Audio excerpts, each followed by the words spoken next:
Pemirsa apa kabar? Senang sekali saya Fiona Dewi hadir menjumpai Anda pemirsa dalam dialog eksklusif Radar Lampung TV pemirsa. Dan saat ini saya langsung dari kantor DPRD Kota Metro, kita akan membahas terkait DPRD Kota Metro menyuarakan hak-hak anak. Pemirsa, Kota Metro memiliki visi pembangunan sebagai kota pendidikan dan sebuah kota maju dengan masyarakat yang memiliki kebudayaan belajar sehingga terwujud pribadi-pribadi warga yang unggul dan mempunyai daya saing. Namun harus diakui pemirsa tidak mudah untuk mewujudkan visi tersebut. Terdapat 1001 persoalan untuk menghadang dan mulai dari merebaknya COVID-19 selama 2 tahun siswa dipaksa untuk menerapkan kebiasaan baru seperti belajar secara online, ketidaksiapan siswa, orang tua, guru hingga lembaga pendidikan termasuk refocusing anggaran pendidikan. Pemirsa, terbaru adalah terpaparnya anak-anak usia sekolah dengan gagal ginjal akut juga menjadi ujung dari kematian, dan kita akan mengupas seluruh masalah pendidikan, masalah anak hingga kekerasan terhadap anak tentunya bersama dengan narasumber yang saat ini bersama kami, yakni beliau adalah Ibu Ansila Hernani, SE, SPSI, MPD, Wakil Ketua Komisi 2 DPRD Kota Metro. Ibu Ansila, apa kabar? Baik. Sehat ya Ibu ya? Sehat, iya, alhamdulillah, puji Tuhan. Terima kasih, tentunya kita bisa berbincang-bincang langsung dari kantor DPRD Kota Metro. Ini kita akan membahas terkait DPRD Kota Metro menyuarakan hak-hak anak ya Bu. Kalau kita berbicara tentang hak-hak anak, banyak sekali saat ini atau akhir-akhir ini berita-berita tentang anak yang tentunya mengiris hati para ibu-ibu Ya, ini. betul. Kekerasan terhadap anak, terus juga yang lagi marak ini adalah gagal ginjal, dan banyak sekali obat-obat sirup yang beredar yang harus dihentikan oleh pemerintah karena kesalahan dan lain-lain. Dan mungkin sebelumnya kalau seorang ibu anaknya sakit langsung dikasih obat penurun panas yang bisa beredar dari apotek, ternyata tidak dibolehkan kemana Bu ya. Banyak sekali tentunya persoalan anak dan sepertinya tidak usai, tidak hanya mungkin di kota-kota besar, bahkan juga di kabupaten. Nah, sebelum kita berbicara lebih jauh Bu terkait tema kita pada kali ini, kita akan minta pendapat Ibu Ansila terkait dengan masalah nasional yang jatuhnya korban jiwa anak akibat penyakit gagal ginjal akut. Nah, ini kan masalah baru yang harus menjadi perhatian, bagaimana Bu? Ya, kalau kita lihat kan kemarin tayangan beberapa di media sosial, televisi, dari juga rilis dari Kementerian Kesehatan ya, sangat miris sekali. Dari 246 anak yang terakhir saya dapat infonya, 147 yang dinyatakan gagal ginjal dan akhirnya meninggal, hampir 56%. Saya ingat sekali karena kebetulan saya punya 3 anak. Saya bisa bayangkan bagaimana rasanya orang tua dengan kekhawatiran yang ada, padahal begitu mengandalkan kalau anaknya sakit, paracetamol itu selalu standby di rumah. Tiba-tiba merebak isu yang seperti ini, kita bisa bayangkan ya seperti apa rasanya sebagai orang tua. Dan saya melihat bahwa ini menjadi satu PR yang sangat luar biasa, khususnya di Kementerian Kesehatan dan BPOM. Bagaimana mereka menyikapi ini? Dan jangan ditunda lagi, menurut saya harus segera bisa dicarikan solusinya supaya orang tua tidak terus-terus menjadi kekhawatiran. Oke, kalau kita sebagai orang tua sekaligus wakil rakyat Bu, mungkin Ibu juga sering mendengar sebelumnya kalau misalkan seperti obat yang tadi disebutkan paracetamol harus standby di rumah. Ya. Ini pertolongan pertama kalau anaknya panas, mungkin disarankan juga oleh orang-orang yang dalam bidang kesehatan begitu. Nah, melihat kasus yang terjadi saat ini sebagai orang tua sekaligus wakil rakyat, apa yang harus dilakukan oleh orang tua sekarang ini Bu? Ya, saya menghimbau, kebetulan kan saya sendiri sebenarnya kalau dengan obat-obatan itu bukan tidak menyetujui ya, tergantung case anaknya. Tapi bagaimana sekarang ini menurut saya banyak mungkin beberapa alternatif dengan obat-obatan yang tradisional ini bisa mulai kita gunakan. Jadi seperti herbal-herbal, lalu jangan jadi menjadi paranoid orang tua kalau anaknya panas harus konsumsi paracetamol. Dengan kondisi sekarang ini, kita harus lebih pintar bagaimana memanfaatkan apotek hidup di rumah, menanam bahan-bahan yang mungkin bisa membantu untuk mengobati, menurunkan panas anak-anak. Kalau zaman saya dulu, saya ingat sekali orang tua saya jarang sekali mau pakai obat-obat yang kita bisa beli dari dokter resep atau apotek. Jadi kalau biasanya badan anaknya panas itu dengan kompres diupayakan. Lalu kalau tidak turun juga biasanya mereka akan kerok dengan bawang merah.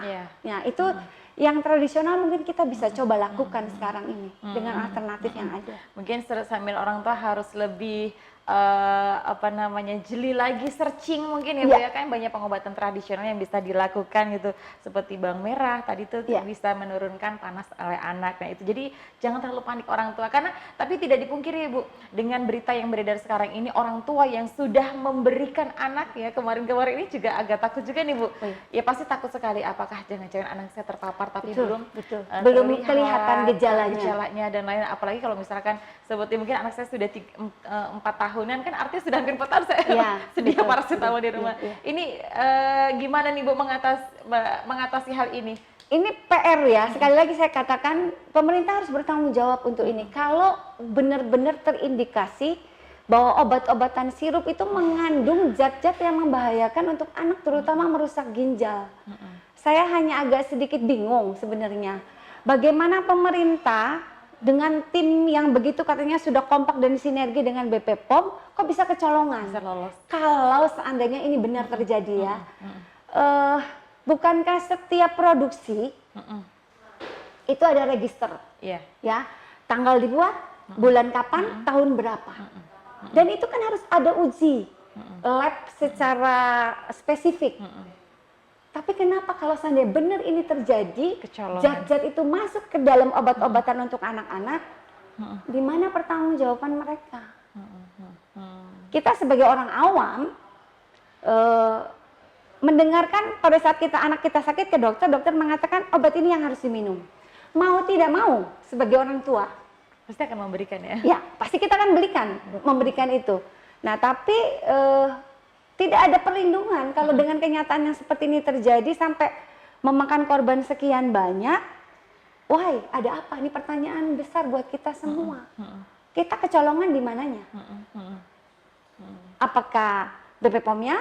Apakah memang kontrol dari Departemen Kesehatan sendiri atau apa? Jangan sampai kita sebagai masyarakat menjadi korban. Ya, ini saya bilang harus segera dituntaskan supaya ada jawaban yang pasti untuk kita semua. Oke, artinya sekarang ini bisa kita katakan bahwasanya perlindungan kesehatan untuk anak ini sangat rentan dan lemah sekali. Misalkan kita juga bisa lihat selain obat-obatan, kalau misalkan di banyak beredarnya ciki-ciki atau makanan yang tidak berbadan POM, yang mungkin dengan zat-zat yang warna-warna yang cerah itu kan sangat membahayakan ya, itu beredar di toko, di warung-warung, bahkan di kantin-kantin sekolah. Nah, ini bagaimana nih pendapat Ibu nih? Saya pernah beberapa kali mengunjungi, ya tidak mengatakan sidak lah, karena kami kebetulan sekolah itu kan di bawah Komisi 2 ya Mbak, kita sinerginya dengan Dinas Pendidikan itu mitra kerja Komisi 2. Saya mengamati, memang pusat kontrol harusnya ada pada sekolah, pada kantin dan orang-orang yang berjualan di sekitar sekolah. Bagaimana sekolah punya kepedulian untuk minimal menanyakan makanan yang mereka jual itu bentuknya seperti apa, lalu dicoba dulu misalnya apakah layak atau tidak. Nah, saya pikir hal yang seperti ini harus dihimbau secara terus-menerus oleh Dinas Pendidikan supaya tidak lagi ada orang-orang yang tidak bertanggung jawab dalam tanda kutip menitipkan makanan yang memang sebenarnya tidak layak konsumsi untuk anak-anak kita. Oke, Ibu berarti sudah pernah menemukan juga Bu ya di lapangannya? Ya, kadang-kadang kita kan sebagai ibu juga, saya pengen tahu dong, karena kebetulan saya punya anak yang masih kecil juga, baru mentas selesai dari SD. Jadi saya juga pengen tahu yang dia jajan di sekolah itu apa? Di kantinnya itu apa? Di kantinnya yang dijual apa? Nah, beberapa kali saya pantau dan saya akan menghimbau secara langsung kepada pihak sekolah bahwa ini menjadi tanggung jawab sekolah untuk memenuhi kebutuhan konsumsi yang harus dimakan anak-anak dengan makanan yang sehat. Oke, baik, itu juga mungkin yang harus diterapkan di sekolah-sekolah lain ya Bu ya. Kalau termasuk yang di daerah-daerah juga yang takutnya lemah atau dari kontrolan orang tuanya. Dari kan kalau sudah sekolah biasanya memang orang tua susah untuk mengontrol, apalagi anak kan banyak aktivitas di sekolah ya Bu ya. Nah, kita juga dapat informasi belum lama ini dikejutkan dengan data dari Dinas Kesehatan Kota Metro, Bu, 600 anak masuk dalam kategori stunting. Nah, masalahnya ini kan kalau Kota Metro bisa kita lihat adalah kota pendidikan dengan latar belakang kepala daerahnya juga adalah seorang dokter. Nah, ini di mana nih Bu salahnya? Apakah ini memang data dari sebelumnya atau bagaimana nih? Apa yang mesti dititik beratkan perhatiannya? Ini saya sedikit menyinggung bahwa kan kemarin kita Metro mendapatkan penghargaan Iya. dari tingkat Pratama menjadi tingkat Nindya untuk kota layak anak ya. Bagian indikatornya sebenarnya stunting itu kalau tidak salah masuk menjadi indikator, salah satu indikator. Kalau kita bicara 600 sekian anak di kota Metro terdata bahwa mereka menderita stunting. Saya sudah beberapa kali juga koordinasi dengan Dinas Kesehatan, dengan Kadisnya, lalu coba turun ke bawah, melihat kondisi-kondisi di lapangan, di posyandu-posyandu. Pada prinsipnya memang masih ditemukan, ya terutama untuk daerah, kebetulan dapil saya di Metro Pusat itu, di beberapa titik, kita masih menemukan bahwa cukup banyak jumlah anak yang mengalami ya, kita tidak mengatakan kalau kita bicara stunting itu aspek untuk mengukur tools dinyatakan bahwa anak menderita stunting itu cukup banyak. Yang kita tahu, orang awam tahu biasanya, oh kalau stunting kita bicara stunting karena postur tubuhnya dinilai kecil kerdil. Padahal bukan hanya melulu karena faktor pertumbuhan tubuhnya saja. Kita harus lihat juga misalnya tumbuh kembang anaknya seperti apa. Motorik kasalnya bagaimana, motorik halusnya bagaimana, aspek emosi, kognisi dan lainnya seperti apa. Nah ini ada tool khusus yang bisa menilai. Kalau kita bicara stunting hanya dengan melihat bahwa ini tubuhnya terlalu kecil nih dengan jadi ukuran, nah ini dinilai stunting. Karena ada juga kita bicara secara genetik, memang kebetulan postur orang tuanya tidak terlalu tinggi dan anak-anak juga postur tubuhnya tidak terlalu tinggi, mengikuti genetiknya orang tua. Tetapi bukan itu persoalannya. Nah, kalau dengan data 600, ini PR besar buat kita menurut saya, dan ini tugas pemerintah daerah bagaimana harus menurunkan angka stunting ini. Karena kami, kebetulan saya adalah kader dari Partai PDI Perjuangan. Tugas kami di bawah juga menjadi fokus untuk kami semua yang di bawah. Fraksi ditugaskan secara langsung oleh Ketua Umum bahwa PDI Perjuangan fokus untuk mengentaskan masalah stunting ini. Jadi mudah-mudahan dengan sinergi yang ada, kami akan terus mendorong pemerintah untuk segera mengurangi angka stunting yang ada di Kota Metro. Jadi harus ada sinergi dari semuanya Bu ya, dari semua dinas juga bersama dengan dinas pemerintah dan juga tentunya masyarakat juga ya. Masyarakat sekitarnya juga harus memberikan perhatian kalau misalkan ditemukan tanda-tanda tetangganya mungkin ada memiliki anak yang mungkin perkembangan tubuhnya tidak sesuai pada usianya, segera dilaporkan gitu. Baik, nanti kita akan berbincang kembali di segmen selanjutnya pemirsa, masih dengan tema yang sangat menarik yaitu DPD Kota Metro menyuarakan hak-hak anak. Tentunya masih bersama dengan Ibu Ansila Hernani SPSI MPD, Wakil Ketua Komisi 2 DPRD Kota Metro. Jangan kemana-mana, dialog eksklusif segera kembali.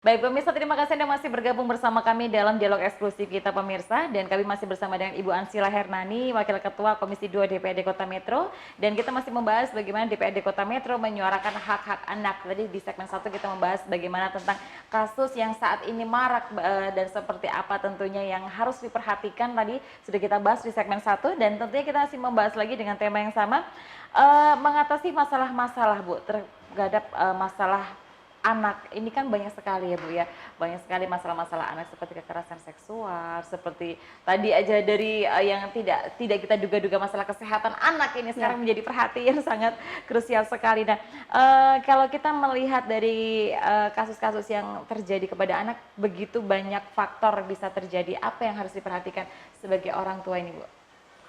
Orang tua harus lebih aware ya, harus lebih aware. Kalau saya boleh memberikan saran kepada orang tua, pada saat anak itu siap-siap ke sekolah sebagai orang tua, lebih baik memeriksa kondisi anak. Kalau saya begitu biasanya. Jadi saya lihat, oh iya anaknya baik-baik saja, apakah ada luka, ada lebam sebelum dia berangkat. Pada saat pulang, itu biasanya saya berupaya juga untuk minimal memeluk dia, lalu meraba bagian-bagian prinsip, terutama kalau saya kepala, pundak. Dan saya akan tanyakan, hari ini ada sesuatu nggak yang terjadi di sekolah? Jadi kita mengorek cerita dari anak-anak. Tapi pada kenyataannya sekarang ini seiring kemajuan zaman, pola-pola asuh juga sudah mulai berubah. Dan saya lihat memang sangat jarang ya sudah dilakukan orang tua. Orang tua udah sibuk sendiri. Iya. Terutama sejak ada gadget. Sejak ada HP. Dia lebih sibuk dengan HP-nya, nonton drakor, nonton mainan TikTok dan lain-lainnya. Jadi lupa bahwa anaknya pulang sekolah jam berapa, harus berangkat sekolah jam berapa. Nah, saya kembali menghimbau kepada seluruh orang tua, kembalikan ke budaya ini.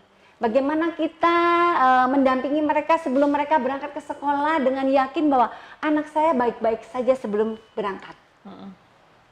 Pulang pun seperti itu dilakukan. Jadi tidak akan lagi nanti ada kecolongan, tiba-tiba sudah sekian dari pagi sampai malam baru tahu bahwa ada yang terjadi pada anaknya. Ada yang tiba-tiba mengeluh sakit perut, ada yang tiba-tiba bilang bahwa ada bagian-bagian tertentu dari tubuhnya yang tidak nyaman.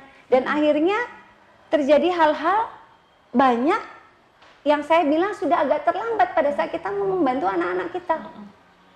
Nah ini wajib menjadi PR orang tua, kerjasama, dan ini menjadi tanggung jawab loh, jangan lupa bahwa orang tua berperan bagian daripada pendidikan, proses pendidikan. Kita tidak bisa menyerahkan proses pendidikan ini pada sekolah, kepada gurunya saja. Ada porsi-porsi tertentu. 30% itu kalau menurut saya bagian orang tua. Ya, 30 sampai 40% di sekolah. Karena kita bicara masalah penyiapan untuk akademik, kemampuan intelektual dan sebagainya. Lalu masih ada sisanya 30% lagi adalah masyarakat dan keluarga yang mendampingi, lingkungan. Lingkungannya, oke. Artinya meskipun anak sekolah, orang tua itu masih punya peranan penting, jangan dilepaskan begitu saja. Udah nitip di sekolah gitu. Apalagi untuk orang tua yang sibuk ya. Dengan pikiran sekaligus daycare gitu. Menyerahkan anak, menitipkan anak di sekolah dianggap sudah selesai semua. Ya, justru terkadang ini yang tidak boleh lagi terjadi. Ya. Oke, jadi artinya orang tua juga harus aware, artinya terhadap anak jangan melepas begitu saja ketika anaknya sekolah ya. Tadi seperti yang disarankan, jadi sebelum berangkat dan pulang itu harus diperhatikan anaknya.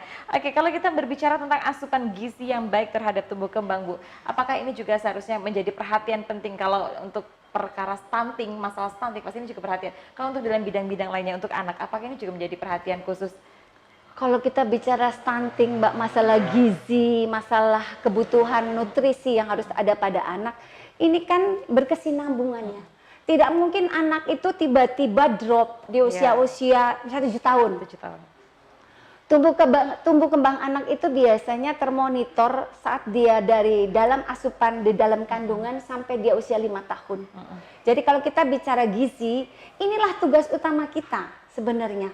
Setelah usia 5 tahun biasanya dengan konsumsi makanan-makanan yang sudah sama seperti orang dewasa, kita dalam tanda kutip, mereka akan lebih aman. Tetapi 5 tahun awal kehidupan, sejak dalam kandungan juga diperhitungkan, masalah gizi ini menjadi sangat penting menurut saya. Jadi kalau kita bicara anak stunting, kita juga tidak bisa mengatakan bahwa tertangkapnya pada saat usia 3 tahun. Tetapi bagaimana kita merunut ke belakang, apakah asupan gizinya saat dia di dalam kandungan itu juga terpenuhi. Saat 1 tahun bagaimana, 2 tahun bagaimana. Dan ini menjadi tanggung jawab orang tua untuk mereka juga harus dibekali satu pemahaman bahwa menyiapkan makanan-makanan yang bergizi itu sejak dari awal. Bukan pada saat anaknya sudah di sekolah baru dia menyiapkan makanan gizi. Sudah agak terlambat menurut saya karena golden age setiap tumbuh kembang anak itu beda-beda. Kalau bisa dari pertama kali dinyatakan misalkan si ibu hamil. Baru di situ juga di saat itulah harus memperhatikan gizi dan juga nutrisi apa yang untuk kandungan gitu ya Bu ya. Nah ini juga tidak kalah menonjol Bu, selain masalah stunting ini adalah kasus kekerasan terhadap anak-anak, baik itu anak sebagai pelaku atau juga sebagai korban, misalnya mungkin perundungan ya Bu ya. Nah atau juga sekarang ini juga marak kasus guru yang dilaporkan ini karena dianggap melakukan kekerasan terhadap anak. Bagaimana nih Ibu sebagai wakil rakyat menanggapinya? Iya, ini kebetulan sekali lagi ini semua OPD terkait itu mitra daripada Komisi 2 ya Mbak. Kadang-kadang memang saya suka diskusi dengan teman-teman di Komisi 2. Bagaimana yuk kita bersinergi berbagi tugas dengan komposisi yang ada di Komisi 2 8 orang. Lalu mitra kerjanya kan ada Dinas Pendidikan, ada Dinas Kesehatan, ada P3A, ada Dinas Sosial. Kalau kita bicara tentang anak, biasanya tidak terlepas dari OPD yang saya sudah sebutkan tadi. Pada prinsipnya, bagaimana bersinergi dengan teman-teman di OPD, terutama kalau kita bicara perundungan, kekerasan pada anak, itu bisa terjadi, di rumah bisa terjadi. Di sekolah bisa terjadi, di lingkungan masyarakat juga bisa terjadi. Di sini kita punya dinas OPD terkait P3A. Itu khusus yang memang masalah kekerasan, masalah terjadi bullying dan sebagainya. Sampai masalah eksploitasi pada anak. Dinas Tenaga Kerja juga punya tanggung jawab untuk itu. Jadi memang menurut saya bagaimana teman-teman mitra kerja kami di Komisi 2 ini punya program-program khusus untuk minimal membantu supaya pemerintah daerah di dalam menangani kasus-kasus yang terjadi punya tanggung jawab dan tupoksi yang jelas. Supaya ini tidak sering-sering terjadi di kota metro yang kita cintai ini. Karena memang kalau dia terjadi di lembaga pendidikan, otomatis menjadi tugas Dinas Pendidikan. Tapi menangani anak yang trauma, itu bisa menjadi tanggung jawab Dinas Sosial, bisa menjadi tanggung jawab Dinas Kesehatan juga, dan menjadi tanggung jawab Dinas P3A. Jadi kan semua harus sinergi. Tidak bisa kita mengatakan, oh pada saat terjadi kekerasan, pada perundungan di sekolah, yaitu tanggung jawab Dinas Pendidikan. Tidak bisa seperti itu juga. Jadi bagaimana kalau punya program itu, saya sih berharapnya teman-teman OPD duduk bersama, supaya tuntas melakukannya. Dan ini menjadi satu kesatuan yang akhirnya bisa menjadi satu program yang sangat baik. Karena tadi seperti tadi di awal dikatakan bahwa Metro ini inklusi juga loh, mencanangkan kota inklusi sejak 2013. Dan ini menjadi PR yang menurut saya tidak pernah tuntas sampai tahun 2022. Oke, tapi kalau untuk seperti kasus-kasus seperti korban perundungan di kota metro saat ini atau di beberapa tahun ini sudah pernah terjadi Bu kasus ini? Yang saya dengar ada beberapa case ya, kasus-kasus tertentu. Tetapi memang teman-teman di OPD sudah mulai, kemarin saya dengar juga dari Dinas P3A, dari Dinas Sosial, mereka sudah membuat satu semacam shelter-shelter. Nah memang kami juga minta pada saat mereka melakukan kegiatan atau adanya program ini, Komisi 2 dilibatkan supaya kita bisa memonitoring juga, lalu melakukan pengawasan. Dan mudah-mudahan program-program ini bisa membantu anak-anak kita yang mengalami tindakan kekerasan, perundungan, atau masalah sexual abuse yang terjadi baik itu di rumah maupun di tempat-tempat di lingkungan masyarakat. Oke, Bu, masalah lain yang juga sering terjadi ini adalah masalah kenakalan anak remaja, seperti yang melibatkan para pelajar, seperti terjadinya tawuran dan lain-lain. Apakah ini ada kesalahan dari kehidupan? Mengingat kalau kemarin kita kan memang anak-anak juga harus sudah punya gadget ya Bu ya, karena buat sekolah. Nah atau bagaimana nih salahnya? Atau memang karena zamannya, eranya seperti itu, lalu seperti apa nih pengawasan dari pemerintah daerah? Remaja-remaja itu kan sekarang waktunya Mbak, sejak kemarin kita terkena COVID, kita mengatakan masa remaja itu kan dinilai sebagai masa remaja yang penuh dengan gejolak turun naik istilahnya. Kalau saya bilang kalau kita main kayak roller coaster, kadang-kadang di atas, kadang-kadang turun, kadang-kadang di atas, belum lagi mereka mencari identitas diri. Nah sekarang dengan perkembangan zaman yang hanya dengan bekal orang tua meyakini anak Gadget. dikasih HP, dikasih gadget, dengan ini selesai semua. Terpapar pandemi hampir 2,5 tahun, kegiatannya kebanyakan lewat sini juga. Betul. Di sini yang bikin HP, yang bikin gadget, semua bisa kita lihat, bisa kita akses, dan mereka bisa membuka itu semua. Yang pasti pengawasan dibutuhkan, baik itu dari orang tua, dari para pendidik dan lingkungan sekitar. Tidak mungkin mereka melakukan hal-hal itu secara spontanitas kalau memang mereka tidak mendengar info, tidak melihat dari hal-hal yang mereka sukai. Iya.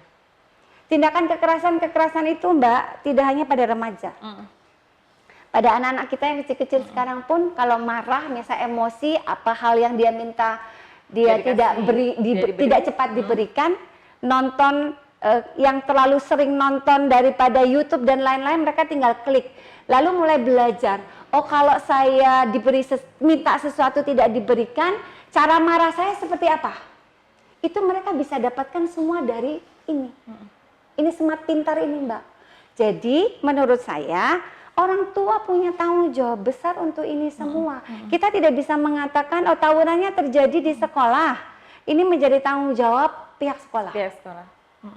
Kita jangan lupa, itu lahirnya dari siapa? Bukan dari bapak ibu guru, tetapi dari orang tua. Apakah orang tua memberikan contoh juga yang baik di rumah? Pada saat tengkar mereka mengeluarkan kata-katanya apakah cukup sopan dan santun? Lalu apakah ada emosi yang meledak? Lalu mungkin ada juga gerakan-gerakan fisik yang bisa dilihat oleh anak-anak?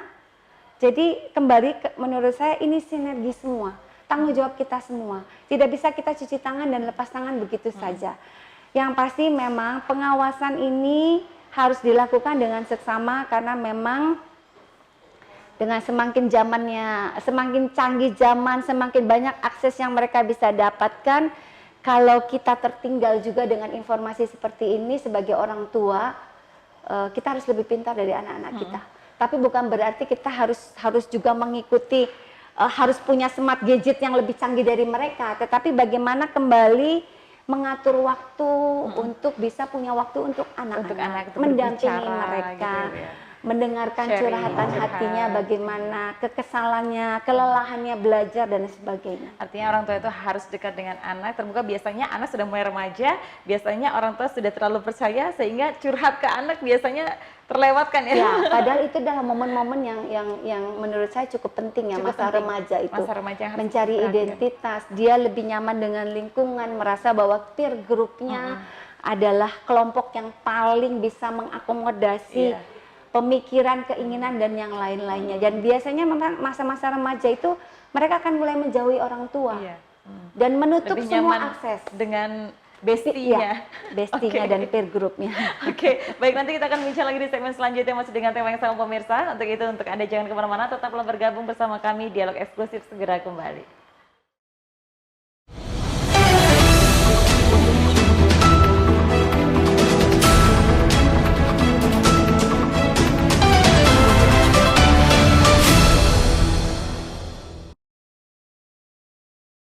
Baik pemirsa, dan masih bergabung bersama kami pemirsa di Dialog Eksklusif. Kita masih bersama dengan Ibu Ansila Hernani, Wakil Ketua Komisi 2 DPRD Kota Metro, dan kita masih membahas terkait DPRD Kota Metro menyuarakan hak-hak anak. Nah, ini juga sebagai edukasi kepada orang tua ya Ibu ya, bahwasanya kita harus tahu apa sih sebenarnya menjadi hak anak dan apa yang menjadi kewajiban anak yang harus diberikan oleh orang tua. Nah, mungkin saya langsung nanya ke Ibu-Ibu, apa sih Bu sebenarnya yang harus didapatkan oleh anak yang menjadi hak anak? Dan kewajiban-kewajiban apa yang semestinya orang tua itu juga bisa mendampingi biar anak juga bisa melakukan kewajibannya.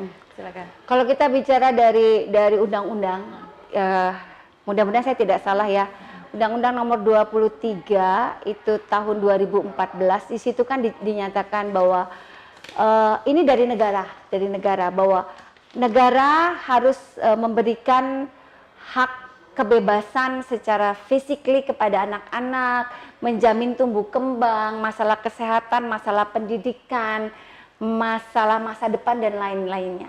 Nah, kalau kita bicara ini menjadi tugas dan tanggung jawab pemerintah, ada turunan juga yang harus dilakukan oleh pemerintah daerah.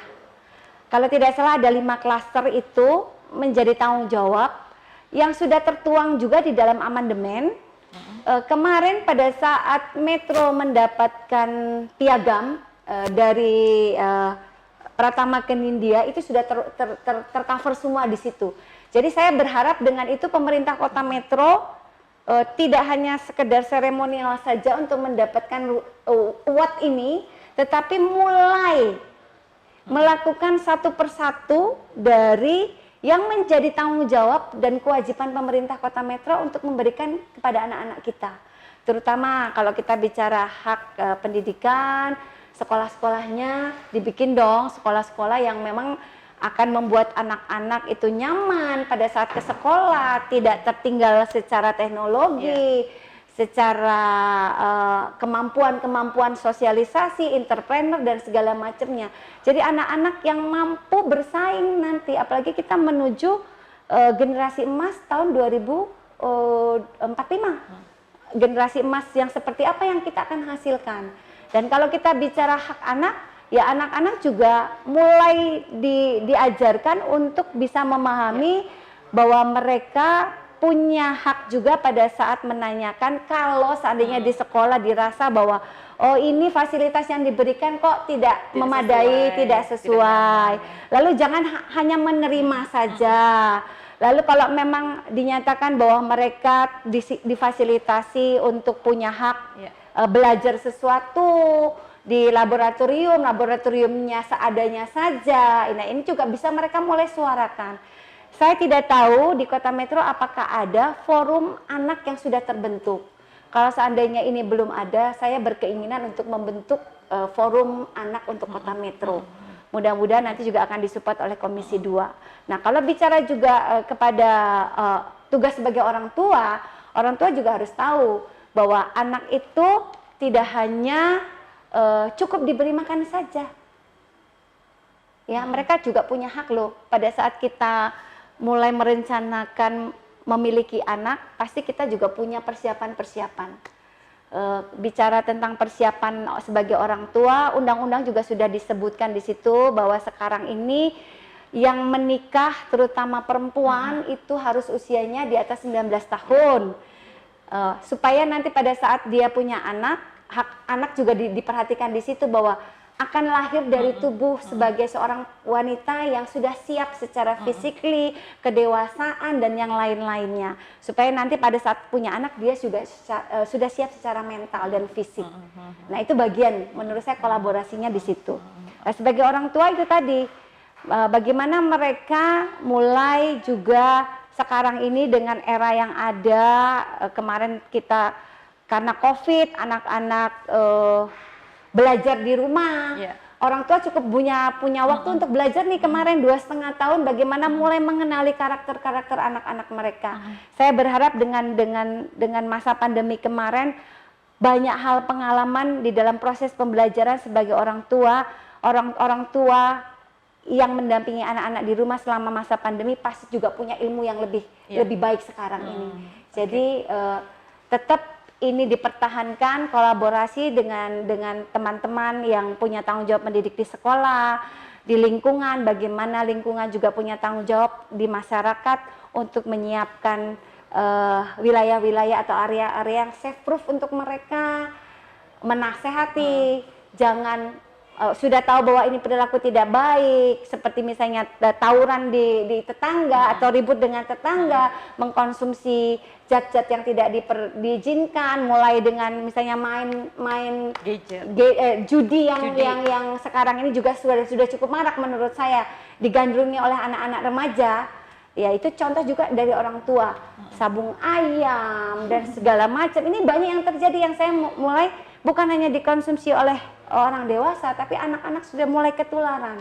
Dan yang seperti ini ya kita harus lebih aware lah sebagai orang tua dan masyarakat, kolaborasi bersama. Tugas orang tua semakin berat sepertinya dengan kemajuan teknologi ya Bu ya. Satu tantangannya. Semakin mudah, tapi menurut saya semakin banyak ya Bu ya dengan kemajuan teknologi, mau tidak mau kita harus mengikuti, kalau tidak mengikuti kita tertinggal. Dengan teknologi. Artinya orang tua juga harus terus belajar begitu ya. Makanya belajar, saya bilang kalau kita memang punya fasilitas ini, kita jangan hanya terpaku hanya dengan melihat apa Sosial yang sedang media. viral, sosial media, sosmednya saja, aktif di WhatsApp, di TikTok dan lain-lain. Tapi kan sebenarnya banyak yang kita bisa dapatkan juga dari alat Iya. canggih ini. Mbak Google ini kalau kita tanya apapun mereka jawab. langsung menjawab. Dan hampir dikatakan menurut survei itu 85% sudah seperti ahlinya memberikan kita informasi. Iya. Jadi Jadi pintar-pintarlah spesialis. orang tua Iya. menggunakan alat yang canggih ini untuk memanfaatkan memanfaatkan semaksimal mencari mungkin. ilmu-ilmu di situ. Iya, baik-baik. Oke Bu, ini juga yang tidak kalah serius juga masalah, masih masalah gadget, karena perkara kemarin itu adalah pandemi, anak-anak mau tidak mau diberikan gadget begitu kan. Lalu akhirnya karena pandemi yang berkepanjangan, akhirnya anak-anak memilih sering main game online dibanding belajar. Mau tidak mau SDM mereka pun juga akan menurun pasti Bu ya, karena belajarnya sudah online, kadang mungkin hanya tugas-tugas saja, banyak game online. Iya, Ini juga iya.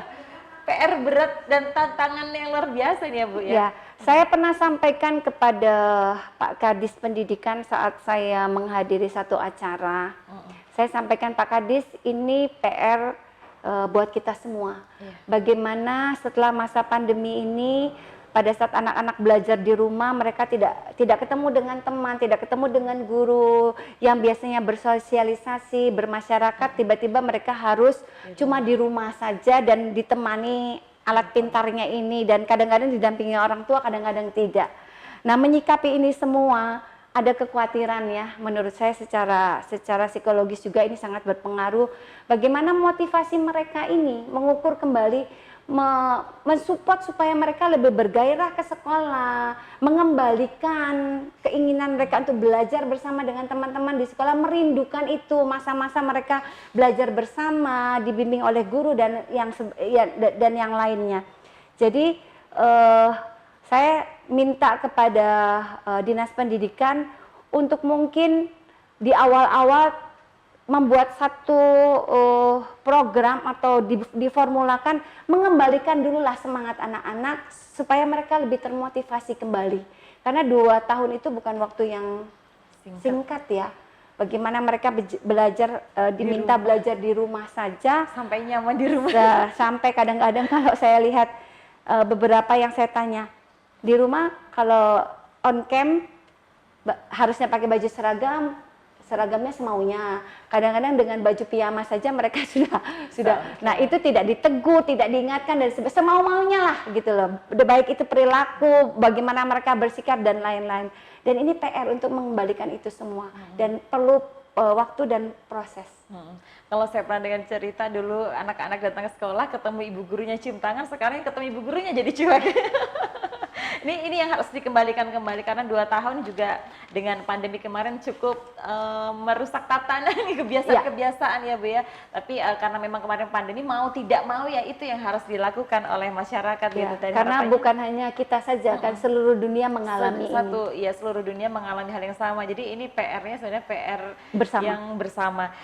Tidak kalah peduli juga ini masalah platform Bu di media sosial. Justru ini kan kebablasan, karena begitu mudahnya tadi seperti disampaikan, kita sebagai orang tua harus smart, dengan smartphone-nya kita semua bisa mengakses apa saja di platform. Itu juga yang bisa dilakukan oleh anak. Ini juga kan kekhawatiran ya Bu ya. Kadang anak tidak dikasih handphone, teman-temannya sudah pakai handphone, tugas harus ada di handphone. Apalagi ditambah sekarang dengan teknologi informasi yang serba digital, tugas anak itu diupload melalui aplikasi di handphone. Mau tidak mau kan harus punya nih handphonenya. Nah, ini juga Bu, dengan begitu mudahnya kita mengakses konten, anak-anak mengakses konten-konten semua itu kan juga menjadi kekhawatiran. Ya, ya itu tadi. Sebenarnya kan pada saat menggunakan smartphone ini, kita kan bisa melihat historikalnya mereka. Iya. Saya memberi masukan kepada orang tua untuk ambil waktu. Kita minta smartphone-nya mereka supaya kita bisa lihat historikalnya dari apa saja yang mereka sudah buka di situ. Yang menjadi sulit menurut saya pada saat mereka bermain game itu kan banyak sih tawaran-tawaran yang tiba-tiba plung nongol dengan ada iklan hadiah sekian-sekian. Keinginan tahuan kita yang sulit kita bendung, keinginan tahuan anak itu sulit kita bendung. Nah, Mungkin perlu disampaikan lebih dekat, bicara dari hati ke hati kepada anak-anak. Ini menjadi tanggung jawab utama orang tua. Kita memberikan pelajaran lebih dini untuk hal-hal yang mungkin kemarin, aduh Bu, tabu loh Bu kalau bicara tentang hal-hal yang seperti ini.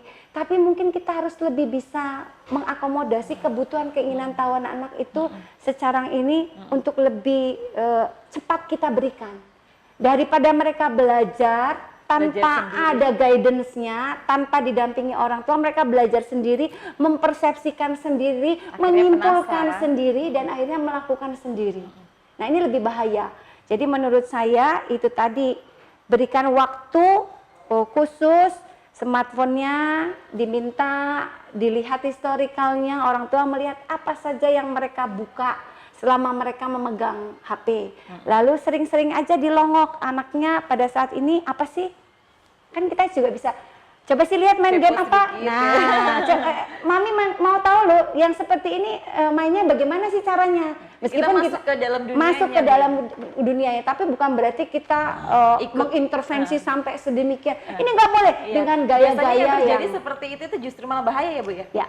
Biasanya kan kamu nggak boleh main game. Ya, anak-anak akhirnya sembunyi-sembunyi. Nah, dengan yang sembunyi-sembunyi ini kita tidak bisa mengcover lagi kan, kita tidak bisa incas di situ akhirnya, dan akhirnya ya sudah nontonnya di kamar mandi, di ruangan-ruangan tertentu yang tidak terjangkau dari sudut dari orang tua. Jadi baiknya yaitu diambil hatinya, didekati anak-anak, diajak bicara dengan cara-cara yang sesuai dengan usia ya, kan kita punya tahapan-tahapan itu. Bagaimana sih kalau bicara dengan anak-anak usia 10 tahun ke bawah, yang remaja seperti apa, yang di atas remaja seperti apa. Orang tua harus lebih pintar juga. Oh ya, ini terakhir Bu, Kota Metro ini kan tadi disampaikan dapat piagam menjadi kota anak, naik kelas dari Pratama ke Nindya. Untuk sebagai kota layak anak. Nah, kalau boleh tahu dari di Kota Metro sendiri ada perda khusus anak atau seperti apa perhatian pemerintah terhadap anak-anak yang ada di sini sampai mendapat predikat yang luar biasa? Kalau kalau sudah mendapatkan predikat, menurut saya harusnya kita berharap semua tidak lagi terjadi hal-hal yang membuat kita khawatir, terutama hak-hak yang harus pemerintah, menjadi tugas pemerintah memberikan itu kepada anak-anak yang ada di Kota Metro. Harapan saya teman-teman yang memang bertanggung jawab di setiap OPD yang berhubungan tentang hak-hak anak mulai merealisasikan hak pendidikan, hak mereka bisa mendapat perlindungan, hak kesehatan, hak kebebasan untuk mengungkapkan pendapat, hak mereka untuk diajarkan menjadi leader, lalu belajar entrepreneur dari sejak awal dan segala macam. Itu yang menjadi tanggung jawab pemerintah, dan saya berharap pemerintah konsen tentang itu. Karena dengan reward yang sudah diberikan oleh pemerintah pusat dari tingkat pertama ke tingkat Nindya, ini bukan main-main. Jadi pemerintah harus fokus untuk itu. Pemerintah harus fokus. Karena kita upayakan bersama. Tidak hanya pemerintah, tetapi masyarakat Kota Metro, termasuk DPRD juga. Di situ terlibat semua. Jadi dan jangan terbuai dengan prestasi yang diraih, tapi bagaimana untuk membuktikan dan membuktikannya. Baik, luar biasa sekali. Semoga ini juga bisa menjadi contoh daerah-daerah lain ya Bu ya, karena dan juga ini bisa mengedukasi orang tua, khususnya dari perbincangan kita kali ini, bagaimana kita untuk menjadi seorang orang tua itu bagaimana mendampingi anaknya dengan kecanggihan teknologi yang justru di sisi lain sebenarnya menguntungkan, tapi di sisi lain juga membahayakan. Ada dua sisi di sini yang kita juga sebagai orang tua tentunya juga harus mengikuti perkembangan teknologi untuk bisa memantau bagaimana anak kita nanti. Bu, ini kita ada di penghujung acara. Ibu Ansila sebagai closing statement, ada pesan Ibu untuk pemirsa di rumah, silakan. Oke, baik orang tua di rumah, kepada para orang tua saya menitipkan pesan. Kita sebagai orang tua punya tanggung jawab besar bagaimana anak-anak itu mampu tumbuh dan berkembang. Tidak bisa kita serahkan 100% pada lembaga-lembaga pendidikan saja, tetapi bagaimana kita berkolaborasi untuk juga bertanggung jawab secara keseluruhan untuk semua anak-anak yang menjadi tanggung jawab dan anugerah yang sudah Tuhan berikan kepada orang tua. Kepada pemerintah Kota Metro, terutama dinas-dinas terkait, saya juga meminta semua program yang memang sudah dicanangkan, yang sudah dibuat untuk segera direalisasi, supaya apa yang menjadi hak-hak anak-anak di Kota Metro itu segera bisa terpenuhi.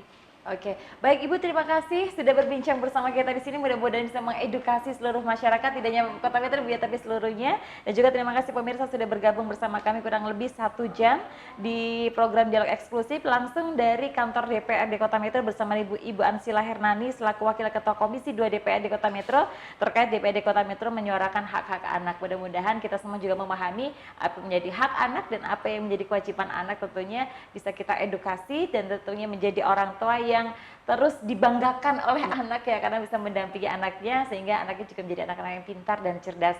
Saya Fiona Dewi mewakili seluruh kerabat kerja yang bertugas pamit undur diri. Sampai jumpa. Radar TV, mantap nih.